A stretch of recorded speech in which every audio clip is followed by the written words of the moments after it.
Democrats are fearing the president's anticipated call for more stimulus. Pollster Frank Luntz says they should be. So, you don't think it'll work in the polls with the voters if the president comes on strong for more spending? Won't work?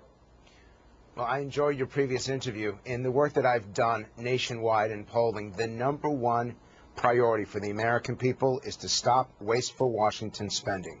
More than tax relief, more than health care, more than cap and trade, and Americans oppose these things. They oppose wasteful Washington spending more than anything else. It's what makes them so angry at Washington, D.C., why so many of them want to vote for someone new to give the chance to do a better job, why incumbents are getting defeated right now. It is priority #1 to the public. Well, this goes back to what I was suggesting there with Mr. DeLay just a moment ago, and you were listening to this. I was saying, look, this amounts to a massive swing in the public mood from where it was 18 months ago. You're confirming that. You're saying that there has been, indeed, such a switch away from the whole idea of government spending and stimulus, completely away from it. It's completely away. And the amazing thing, and by the way, the #1 vote that the American people hate more than anything else is the bailout vote.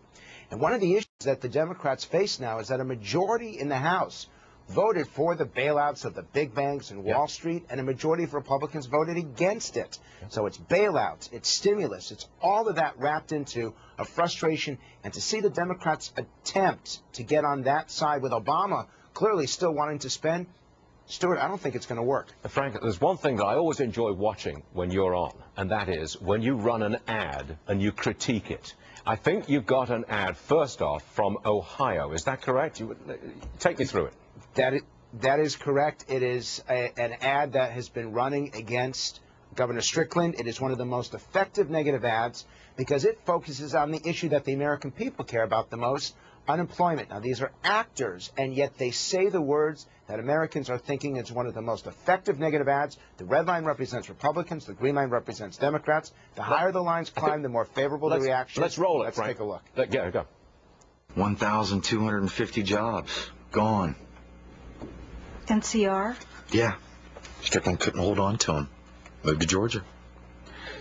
Fishbein and Novellus moved jobs there, too. We lost 400,000 jobs under Strickland. It's got to be a world record. Strickland doesn't get the jobs done.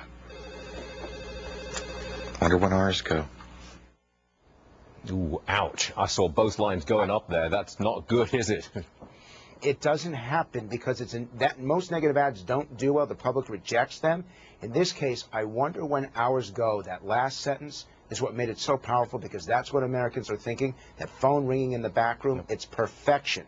Now, we've got another ad to show you that also does incredibly well. Rick Scott, the Republican nominee for governor in Florida, ran a similar "Let's Get the Job Done" ad.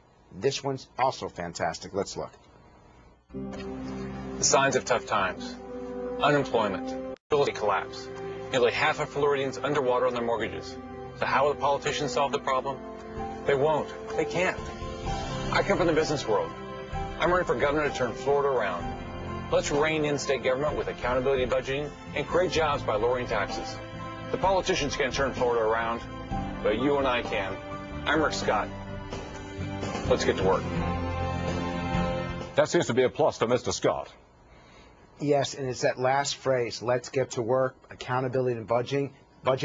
These are words that work. This is language that the American people want to hear. They haven't heard it for the last 2 years. It's one of the reasons why most polls show that the Republicans will capture a majority in the House of Representatives and are even within striking distance of the United States Senate. Larry Sabato made big news this past week when he said that the Republicans would change over and get 47 seats in the House. Would you agree with that rough number, roughly, real fast?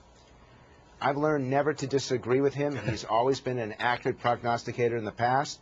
What you now have is virtually every objective, nonpartisan person saying that if things hold as they will, Nancy Pelosi will lose her speakership and the Republicans will end up in the majority. Frank Luntz, always a pleasure. Thanks for being with us this Saturday morning. Thanks, Frank.